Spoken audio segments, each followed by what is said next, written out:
Hello everyone. हम discuss कर रहे हैं टीजीटी नेचुरल साइंस की प्रीवियस ईयर क्वेश्चन सीरीज़। तो आप जैसे कि देख सकते हैं, आपके स्क्रीन पे दिख रहा है कि ये मेल कैंडिडेट का शिफ्ट 2 का एग्ज़ाम पेपर है। और मैंने आपको पहले भी बताया था, डीएसएसवी नेचुरल साइंस में फ़ीमेल एंड मेल के अलग अलग एग्ज़ाम हुए थे। फीमेल्स के 3 शिफ्ट में, मेल के 2 शिफ्ट में। तो हम फीमेल के 2 शिफ्ट के पेपर कर चुके हैं, shift number 2 and shift number 3। आपको ऊपर से लिंक मिल जाएगा। एंड मेल का आज हम शिफ्ट 2 का पेपर सॉल्व करेंगे, केमिस्ट्री एंड बायो। केमिस्ट्री के आप देख सकते हैं, ये इस तरह का एनालिसिस किया है मैंने कि केमिस्ट्री के कुछ 28, 25, किसी में 26 क्वेश्चन आए हुए हैं। बाकी आपके सामने आप देख सकते हैं कि बायो के 20 क्वेश्चन 11-12 से हैं और 15 क्वेश्चंस आपके 9-10 से हैं। तो आप पहले हम इन 15 क्वेश्चन और केमिस्ट्री पे फोकस करेंगे, फिर उसके बाद हम बारी बारी से सारे पेपर्स को सॉल्व करेंगे। तो अभी हम पहले केमिस्ट्री सॉल्व करेंगे, क्योंकि बायो के बहुत ही आसान क्वेश्चन है। तो आप वो वीडियो के एंड में भी देखेंगे तो सही रहेगा, क्योंकि हमें पहले केमिस्ट्री पे फोकस करना है। 9th-10th तक की तो हम कर लेते हैं, पर उसके आगे की। तो आइए स्टार्ट करते हैं। जैसा आप देख रहे हैं, क्वेश्चन में क्या पूछा है, identify the conjugate base of NH3। तो कॉन्जुगेट बेस कैसे बताएंगे? एक आपको सिंपल बात बताती हूँ, आप H+ को ध्यान रखिएगा। कभी भी आपको किसी का कॉन्जुगेट बेस पूछा है, तो जो आपको गिवन क्वेश्चन है ना, आपको पूछा कॉन्जुगेट बेस। अब एक बात बताइए, किसी से बेस पूछा है, इसका मतलब वो खुद एसिड है, और एसिड क्या करते हैं, H+ छोड़ते हैं। तो इसमें से एक H+ को गायब कर दो, एक H जाएगा तो हाइड्रोजन 2 बचेंगे। H+ प्लस गया है तो पीछे क्या बचेगा, माइनस। तो ये हो गया कॉन्जुगेट बेस। तो ऑप्शन नंबर 4। मैं आपको एक बात और बताती हूँ, मान लीजिए आपसे पूछते इसका कॉन्जुगेट एसिड बताओ, इसी का आपको पूछते कॉन्जुगेट एसिड बताओ। तो अब एसिड पूछा है ना, तो आप इसको बेस मान लो, और बेस क्या करते हैं, H+ को गेन करते हैं। एसिड H+ छोड़ते हैं और बेस H+ प्रोटॉन को एक्सेप्ट करते हैं। इसमें H+ जोड़ो तो NH3 है तो एक 4 बन गया, उसे H++ जोड़ना है तो यहाँ प्लस लगा दो, तो ये कॉन्जुगेट एसिड होता। अभी बेस पूछा है तो NH2 minus is a conjugate base. Next question की तरफ बढ़ते हैं। ये क्वेश्चन काफ़ी अच्छा है विद मिस्टेक, काफ़ी सारी मिस्टेक हैं इस पेपर में, तो आप ध्यान से देखना इसको। सबसे पहले आपको, ये तो टॉपिक है 12th का, CH3COH, और ये आपको क्या, इसे क्या बोलते हैं, रेड्यूसिंग एजेंट। आप बस इस पे ध्यान दीजिए जो मैं यहाँ लिख रही हूँ, COOH। अब आप LiLH4 डालेंगे तो ये मिट जाएगा, यहाँ 2 हाइड्रोजन आ जाएंगे।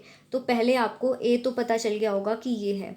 अब PCl5, ये A है, इसमें नेक्स्ट स्टेप में देखो PCl5 डाला है। PCl5 क्या करता है, इस OH को Cl बदल देता है, ठीक है, बना देता है इसको। तो हमको पता चल गया है कि ये मेरा B है।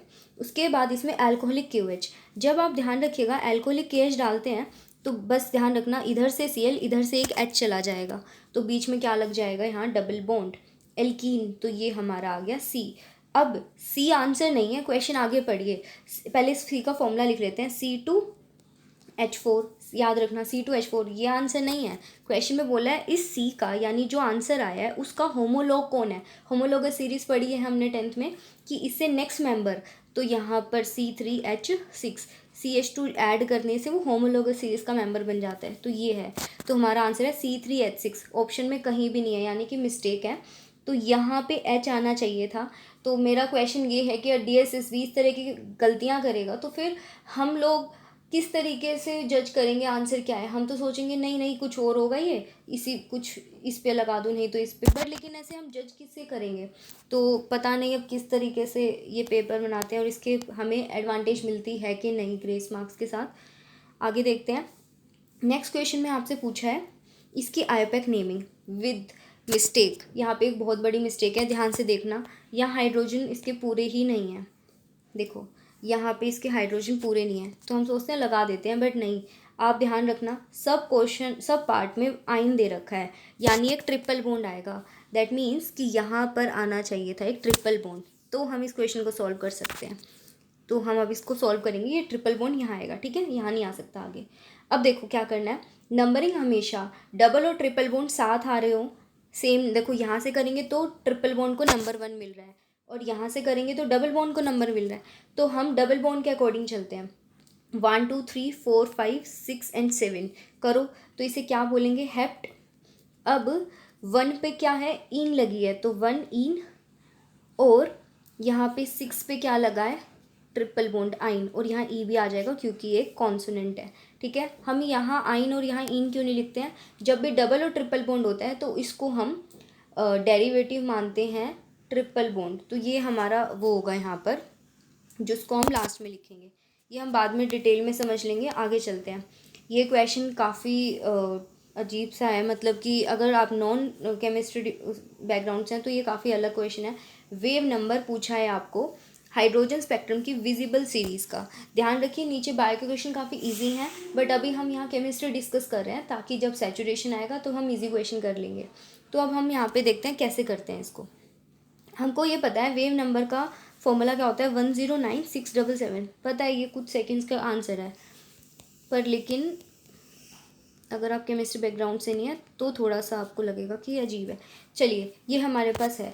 अभी हमें बस ये देखना है विजिबल रीजन हाइट। मैं आपको दिखाती हूँ। इसमें पूछा था विजिबल रीजन में जो लिमिटिंग लाइन है, विजिबल रीजन की यहाँ पे आप लिमिटिंग लाइन देख सकते हैं 2। तो हमें बस एक ही काम करना था, यानी इलेक्ट्रॉन कहाँ से आ रहा है, किसी इनफाइनाइट से 2 पर आ रहा है। अगर हमारा इलेक्ट्रॉन इनफाइनाइट से 2 आ रहा है तो हम इसे ऐसे करेंगे 109677 1 में इनिशियल का स्क्वायर, यहाँ पे 2 का स्क्वायर करेंगे तो 4 आएगा, और NF का स्क्वायर, NF मतलब इनफाइनाइट, तो ये चीज़ तो हो गई 0। आपको यानी कुछ नहीं करना था, इसको 4 से कट करेंगे तो ये आंसर आ जाएगा। करके देख लीजिए। एक बात और बताती हूँ, इसको शॉर्ट तरीके से कैसे करेंगे। मान लीजिए फिर से क्वेश्चन आ जाए तो बस आप इतना ध्यान रखना, बस वेव नंबर इक्वल्स टू 109677। अब अगर यहाँ पे विजिबल रीजन है तो आप इसको 4 से डिवाइड कर देना, यानी वैसे तो 2 से करेंगे, 2 का स्क्वायर करना होता है तो 4 आ जाएगा। इस तरीके से 1/2 का स्क्वायर। ठीक है, और अगर आपसे यहाँ पे बाल्मर सीरीज़ होता, ये बाल्मर या सॉरी पास्चन सीरीज़ होता है, यानी कि जहाँ इंफ्रारेड विजिबल होती है, जहाँ पे इंफ्रारेड विजिबल मतलब कि जहाँ पे ये दोनों अगर क्वेश्चन में गिवन होते तो आप 3 से डिवाइड करते, 3 के स्क्वायर से, ये ध्यान रखना। तो आपको इस क्वेश्चन में 109677 को 4 से डिवाइड करना है। नेक्स्ट क्वेश्चन पे चलते हैं। Identify the incorrect statement. ये बहुत ही अच्छा क्वेश्चन है, 12th क्लास की, आपको मेटलर्जी वाले चैप्टर में मिल जाएगा। इसमें पूछा है फ्रोथ फ्लोटेशन प्रोसेस में जब हम प्योरीफिकेशन करते हैं एक ओर की, तो जो पार्टिकल फ्लोट करता है ओर का वो पाइन ऑयल से वेट होता है। ये बिल्कुल सही स्टेटमेंट है। आप यहाँ पे देखिए, ये फ्रोथ फ्लोटेशन प्रोसेस है, इसमें ये जो इम्प्योरिटी ऊपर आई हुई है, ये इम्प्योरिटी आई हुई है ऊपर, ये किसकी वजह से वेट हुई थी, पाइन ऑयल की वजह से। तो ये बिल्कुल करेक्ट स्टेटमेंट है। नेक्स्ट मैं आपको पहले क्वेश्चन पढ़ा देती हूँ, फिर देखना। Silica is used as flux in the metallurgy of iron in zone refining method. Molten zone containing more impurities an original metal.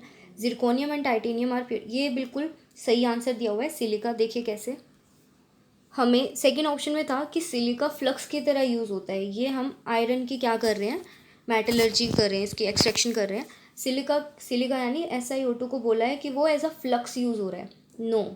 No, silica यहाँ पर एक इम्प्योरिटी होती है, मिट्टी। तो मिट्टी हम जब इस भट्टी में आयरन की एक्सट्रैक्शन कर रहे होते हैं तो सिलिका की इम्प्योरिटी होती है। ये देखिए, इसमें हम फ्लक्स कौन सा डालते हैं, लाइमस्टोन यानी CaO हम ऊपर से डालते हैं, चूना पाउडर, ताकि वो एक फ्लक्स का काम करे और इस इम्प्योरिटी को यहाँ से गायब कर दे। तो ध्यान रखिएगा, यहाँ पर सिलिका फ्लक्स नहीं है, वो एक इम्प्योरिटी है। उन्होंने कहा था ये फ्लक्स है, तो वही ऑप्शन इनकरेक्ट है। नेक्स्ट, जोन रिफाइनिंग में बोला गया था कि जो ये मोल्टन जोन होता है इसके अंदर इम्प्योरिटीज़ होती हैं। बिल्कुल सही है ये स्टेटमेंट, इम्प्योरिटीज़ इसी जोन में होती हैं। और वैन आर्कल में एग्जाम्पल्स क्या होते हैं, जिरकोनियम और टाइटेनियम। तो ये बात भी बिल्कुल सही है, वैन आर्कल मेथड से हम जिरकोनियम एंड टाइटेनियम की क्या करते हैं, रिफाइनिंग। तो आप देख ही सकते हैं कौन सा ऑप्शन इसमें से इनकरेक्ट पूछा था आपसे, तो option number 2। Next question, Henry's law is not applicable. Henry law तब एप्लीकेबल नहीं होता है जब एक गैस का प्रेशर क्या हो, बहुत ज़्यादा हाई, और दूसरा अगर वो सॉल्वेंट से क्या कर ले, रिएक्शन। तो ये ध्यान रखिएगा, gas does not react with solvent. अगर यहाँ ये नॉट नहीं होता ना तो फिर यही आंसर हो जाता, बट लेकिन नोट दिया हुआ है। नेक्स्ट क्वेश्चन पे चलते हैं, मैं आपको इसकी शॉर्ट ट्रिक बताती हूँ। देखिए, इसमें पूछा है कि 15th ग्रुप एलिमेंट में एक मेटलॉइड है, उसकी कॉन्फ़िगरेशन क्या होगी। 15th ग्रुप एलिमेंट्स ये होते हैं। नाना पाटेकर आज सब्जी बिचेगा। ऊपर के दो नॉन मेटल, ये मेटलॉइड होते हैं। तो अब पहली बात तो इनका आउटर मोस्ट कॉन्फ़िगरेशन क्या होता है, 15th ग्रुप है ना, तो आखिरी में 5 इलेक्ट्रॉन होंगे। देखिए सबके में 5 आ रहे हैं, इसको तो हटा दीजिए। अब हम यहाँ पे देख सकते हैं कि जो मेटलॉइड है वो 4th पीरियड या 5th पीरियड का मेंबर है। अब यहाँ पे ये है 4th पीरियड, तो यहाँ पे आउटर मोस्ट में 4 दिखाई दे रहा है, तो यही आंसर है।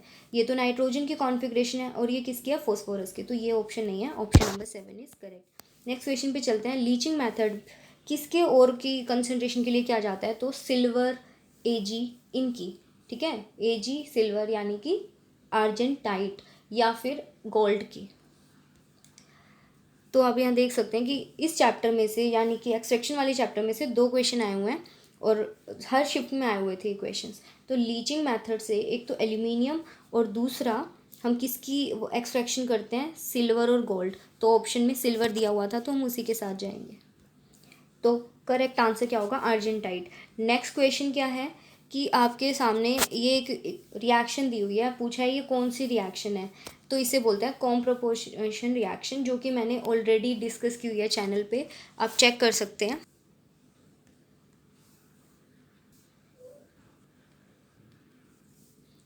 जब आप चैनल पे देखेंगे, मैं आपको लिंक भी शेयर कर रही हूँ, तो आप देख सकते हैं कॉम्प्रोपोर्शनेशन रिएक्शन के बारे में।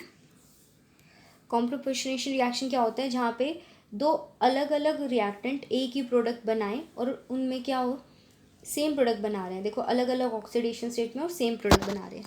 नेक्स्ट क्वेश्चन की तरफ बढ़ते हैं। इसमें पूछा है कि ऑर्डर ऑफ इलेक्ट्रोनेगेटिविटी। तो अब यहाँ पे देखिए ऊपर से नीचे इलेक्ट्रोनेगेटिविटी क्या होती है, डिक्रीज होती है। अब आप यहाँ पे पूछा है करेक्ट ऑर्डर कौन सा है। यहाँ पे क्या होता है, जो आपका 13th ग्रुप एलिमेंट्स है इनमें ना थोड़ा सा चेंज होता है इलेक्ट्रोनेगेटिविटी का।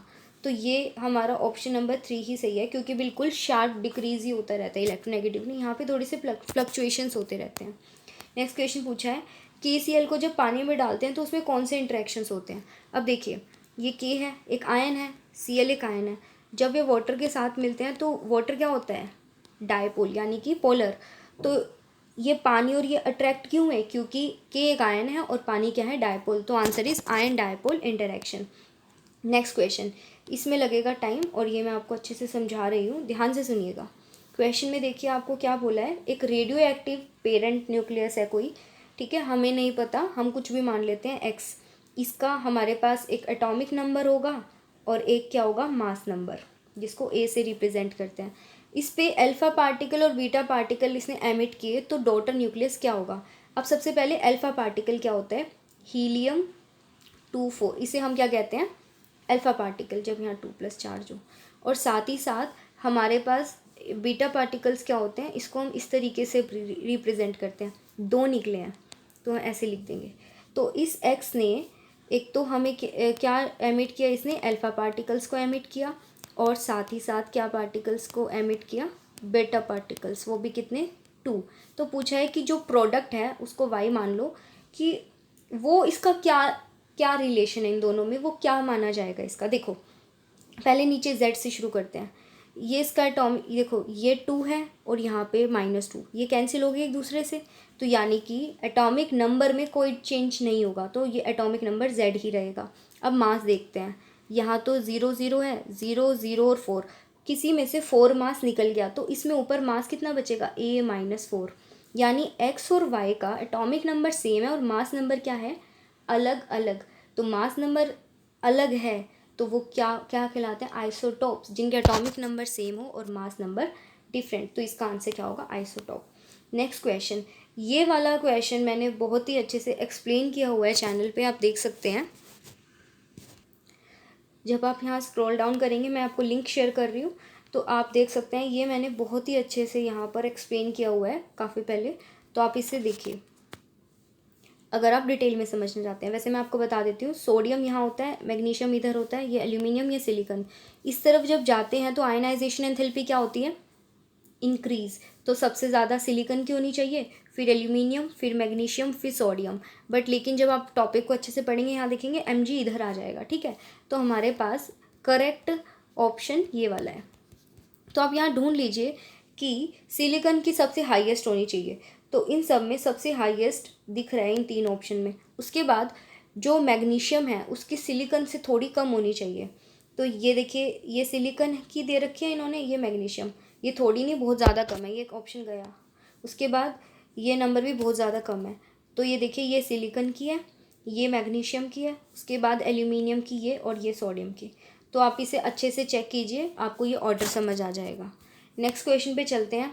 इस क्वेश्चन में भाई मिस्टेक है, आप इसे ध्यान से करना, क्योंकि एग्ज़ाम में अगर आ गया नेक्स्ट टाइम तो आप अवेयर होंगे मिस्टेक से। सबसे पहले तो आपको यहाँ बैलेंस करने की पूरा टाइम ही नहीं मिलेगा, ठीक है। हमारे पास बहुत सारे न्यूमेरिकल्स एंड मैथ्स भी है। तो पहले तो मिस्टेक ही मैं ठीक करा देती हूँ। यहाँ पे जब मिस्टेक ठीक करेंगे तो प्लस वाटर आएगा, ध्यान रखना, प्लस वाटर है यहाँ पे, मैं साफ साफ लिख देती हूँ यहाँ पे प्लस, और इधर आएगा वाटर। अब करते हैं इसको बैलेंस। मैं बताती हूँ शॉर्टकट किस तरीके से करेंगे एग्जाम में। इतनी बड़ी इक्वेशन देख के हम घबरा जाते हैं। देखो यहाँ पे आपको एच यहाँ नहीं दिख रहा है, यहाँ भी नहीं दिख रहा है, इधर भी नहीं है, इधर भी नहीं है। तो आप देखो यहाँ पे 2h है, इधर कितने हैं x, तो x की वैल्यू तो अब साफ साफ आ गई है 2, सिंपल। तो हमारे पास x2 कहाँ दिख रहा है, आपसे पूछा x, इन 2 ऑप्शन में दिख रहा है। अब आगे चलते हैं, देखो कितनी अच्छी शॉर्ट ट्रिक है। ये 3y है हमारे पास fe, लेफ्ट साइड में हमारे पास fe 3y है, और राइट साइड में fe 2z है, 2z, यानी कि ये दोनों क्या होंगे इक्वल। तो y बाय z कितना होगा 2:3, यानी कि y और z का रेशियो 2:3 होना चाहिए। तो देखिए ये तो 2:3 नहीं बन रहा है, ये 2:3 का रेशियो जा रहा है, ये भी 2:3 का रेशियो जा रहा है, बट हम x तो पहले ही चेक कर चुके हैं 2, तो हमारा राइट आंसर क्या होगा 2। पूरा सॉल्व करने का आपको टाइम ही नहीं मिलेगा। नेक्स्ट क्वेश्चन ये बहुत अच्छा है, कोरोजन पे है, कि जब कोरोजन हो रहा होता है एनोड पे क्या कौन सी रिएक्शन होती है। ये बहुत ईजी क्वेश्चन है, आप कर ही लेंगे। नेक्स्ट क्वेश्चन ये भी बहुत आसान है, आपको पूछा है ये कौन सी रिएक्शन है जिसमें एल्कीन बने, अभी एक क्वेश्चन ऊपर भी था। तो ये क्या है, ये एक न्यूक्लियोफाइल है, और यहाँ हो क्या रही है एलिमिनेशन। तो ये किसका एग्जाम्पल है, न्यूक्लियोफाइल एलिमिनेशन। अभी इसमें और तो ये ऑप्शन तो बिल्कुल नहीं हो सकते, सब्स्टिट्यूशन भी थोड़ा थोड़ा होता है इसके अंदर। नेक्स्ट क्वेश्चन पे चलते हैं। इसमें पूछा है CH3 पॉजिटिव का स्ट्रक्चर। तो कार्बोकेटाइन क्या होते हैं, प्लेनर होते हैं, और इसकी हाइब्रिडाइजेशन क्या होती है sp2, ट्राइगोनल प्लेनर। तो आपका ऑप्शन ये देखो ऑप्शन नंबर 2 में ही है, ट्राइगोनल प्लेनर। नेक्स्ट क्वेश्चन में पूछा है मिसैले, मिसैले किसकी वजह से बनता है, सोप, तो ऑप्शन नंबर 2 बिल्कुल सही है। नेक्स्ट क्वेश्चन पे चलते हैं, ये क्वेश्चन काफ़ी इंटरेस्टिंग है। सबसे पहले इसमें क्या बोला है, ये कह रहे हैं कि इनमें से कोई एक सॉल्ट है, आप आंसर छुपा लीजिए, इनमें से कोई सॉल्ट है, उसमें से जब वाटर हट जाता है, पढ़िए क्वेश्चन को, वाटर हट जाता है तो जो बचता है ना सॉल्ट, जैसे कि मान लो ये क्वेश्चन है, इसमें कुछ वाटर था, अब जो ये वाटर निकल जाता है तो इसे रेसिड्यू कहते हैं। तो जो रेसिड्यू है ना, ये पूरे सॉल्ट का 44% ही बचा। तो पूछ रहे हैं कौन सा फॉर्मूला है, मैं आपको इसका शॉर्ट ट्रिक बताती हूँ। देखिए मटेरियल कितना बचा है, जो रेसिड्यू है वो पूरे सॉल्ट का क्या है 44, लगभग 50% है वो। तो देखिए इसका आप मोलर मास तो खुद ही निकाल सकते हैं, बहुत आसान है। 23 सल्फर का 32, ऑक्सीजन का 16 × 4 64, 142 इसका आंसर आ जाएगा। 6 7 8 9 10, हाँ ठीक है, 142 इसका आंसर आ जाएगा। और वाटर का 18 × में 10, 180, तो 142, और इस तरफ वाटर का जो इसमें मास दे रखा है वो क्या है 180। देखिए जब इसमें से ये वाटर हट जाएगा, ये देखिए 142 + 180 कितना होता है 2, 8 और 4 322। आप इसको भी छोड़िए, जब इसमें से अगर हम ये वाटर को हटा दें तो ये जो है वो पूरे सॉल्ट का क्या है लगभग 50% से थोड़ा सा कम है। अब बस इतना ध्यान रखना इस क्वेश्चन में, जो हमारा ये वाला पार्ट का मास है वो इससे छोटा होना चाहिए, काफ़ी छोटा, साइड वाला नंबर ज़्यादा छोटा नहीं होना चाहिए। इन सब में क्या है साइड वाला ये वाला मास बहुत छोटा है, तो ऐसा तो हो ही नहीं सकता, तो हमारा ऑप्शन नंबर इसमें 2 ही जाएगा। नेक्स्ट क्वेश्चन पे चलते हैं, फिनोफ्थलीन। देखिए फिनोफ्थलीन किस लिए डाला जाता है एसिड बेस रिएक्शन में, ताकि कलर पता चल जाए, इमीडिएटली कलर आ जाएगा तो हमें पता चल जाएगा कि एंड पॉइंट आ गया या इक्विवेलेंट पॉइंट आ गया। अब देखो इसमें एसिड बेस में तो ये यूज़ ही होता है, KMnO4 यहाँ नोट नहीं आएगा, ये KMnO4 वाली रिएक्शन में क्यों यूज़ नहीं होता है, क्योंकि KMnO4 खुद ही एक सेल्फ इंडिकेटर है, तो उसमें हमें फिनोफ्थलीन की ज़रूरत पड़ेगी ही नहीं, तो ऑप्शन नंबर 4। तो आपके ये 20 क्वेश्चन हो गए हैं केमिस्ट्री के, अब कुछ 1-2 क्वेश्चन और आएंगे, बट लेकिन ये 20 क्वेश्चन थे जो सीरीज़ में आए हुए थे, और ये बीच बीच में से आए हुए हैं। क्वेश्चन है कौन सा इलास्टोमर एक कौन सा इलास्टोमर है? इलास्टोमर मतलब जिसमें इलास्टिसिटी रबर वाले, तो रबर दो ही है इसमें, बुना एन बुना एस। नेक्स्ट क्वेश्चन है, इसमें पूछा है कि कौन सा इसमें से अल्कोहल टर्बिडिटी देगा ल्यूकास रिएजेंट के साथ। मैं आपको इतना बता दूं, जो ज़्यादा रिएक्टिव अल्कोहल होगा, यानी कि आपने सुना होगा 3 डिग्री 2 डिग्री 1 डिग्री, तो जो ज़्यादा रिएक्टिव अल्कोहल होगा वो जल्दी से रिएक्शन कर लेते हैं। रिएक्शन करेंगे तो कुछ प्रोडक्ट तो बनेगा, टर्बिडिटी आएगी, मैं डिटेल में नहीं बता रही हूँ। तो ये हमारा 3 डिग्री है, तो ये 3 डिग्री अल्कोहल है, इसीलिए इसके अंदर जल्दी रिएक्शन होगी। हम वहाँ इतना टाइम नहीं देंगे ना सोचने को, कि फटाफट करना होता है आपको, क्योंकि बहुत सारे क्वेश्चन है। कौन सा पॉल्यूटेंट है एसिड रेन के लिए? एसिड रेन के लिए 2 चीज़ रिस्पॉन्सिबल है, मैंने आपको पहले ही बताया था। एक तरफ N लिख दीजिए, एक तरफ S। तो NO2 SO2 जो पानी से मिलके H2SO4 और HNO3 बनाते हैं, तो आंसर क्या है? HNO3। नेक्स्ट क्वेश्चन पे पढ़ेंगे, आइडेंटिफाई द सोपलेस सोप। तो सोपलेस सोप हम किसे कहते हैं? डिटर्जेंट्स को, तो यानी लॉन्ड्री सोप। नेक्स्ट क्वेश्चन, अब आते हैं बायो के इजी क्वेश्चंस।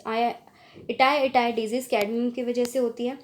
ये वर्ल्ड वाइल्ड लाइफ डे, ये आप डेज याद रखना, 3 मार्च। आप 2-3 चीज़ें याद रखो, 22 अप्रैल को क्या होता है? अर्थ डे। उसके बाद 5 जून को होता है एनवायरमेंट डे। एंड ये डेज आप एक नोटबुक में लिख लीजिए, क्योंकि ये पक्का आएंगे दोबारा, या तो जीके में आ जाएंगे। नेक्स्ट क्वेश्चन, सेल ऑर्गेनेली, जो कि जिसमें ये क्वेश्चन रीट के एग्ज़ाम में आया था। मैं आपको लिंक दे रही हूँ, आप रीट के सारे 4 पेपर हैं मेरे पास, चारों को सॉल्व कर डालिए, क्योंकि रीट में से भी देखो कुछ ना कुछ क्वेश्चन आ ही रहे हैं। तो आप पक्का रीट के पेपर कीजिए, आज ही शुरू कर दीजिए लिख कर। 20 क्वेश्चन है कि साइंस के, ज़्यादा नहीं है, टीजीटी का ही एग्ज़ाम है वो। क्रिस्टी, देखो ये माइटोकॉन्ड्रिया, इसमें ये जो डिज़ाइन बने रहते हैं इस तरीके से, इन्हीं को क्रिस्टी बोलते हैं। तो इसमें माइटोकॉन्ड्रिया में होता है। सेम क्वेश्चन था रीट के एग्जाम में, लेटेस्ट वाले में। Water is not polluted bye micro organism. Water is mostly treated with chlorine. क्यों? ये तो बहुत आसान क्वेश्चन है, माइक्रो ऑर्गेनिज्म को किल करने के लिए। फर्टिलाइजेशन इन ह्यूमन कहाँ पर होता है फर्टिलाइजेशन? तो आप जानते ही होंगे कि फेलोपियन ट्यूब में। तो ये हमारी फेलोपियन ट्यूब है, यहाँ पे फर्टिलाइजेशन होता है। नेक्स्ट क्वेश्चन की तरफ बढ़ते हैं, रीजनरेशन किस में होता है? प्लेनेरिया में। आपने देखा ही होगा प्लेनेरिया, इसके अंदर ये अगर मान लीजिए यहाँ से कट है तो फिर से रीजनरेट होना शुरू कर देता है वो। मेंटेनेंस ऑफ इक्विलिब्रियम आ जाए तो बैलेंस, यानी ecological balance. Tonoplast is a membrane that surround which cell organelle. तो वैक्यूल्स, काफ़ी आसान क्वेश्चन है ये भी। एंड कन्वेंशनल सोर्स, जो हम परंपरागत तरीके से करते ही आ रहे थे use, coal, petroleum and natural gas, तो LPG। इसमें पूछा है इकोलॉजिकल पिरामिड, हमने बायो में एक ही तो पिरामिड पढ़ा है, pyramid of energy. Next question पे चलते हैं, कौन सी बीमारी खराब पानी की वजह से? टाइफाइड। बहुत इजी क्वेश्चन है ये, क्वेश्चन हर शिफ्ट में आया हुआ था, सेम क्वेश्चन।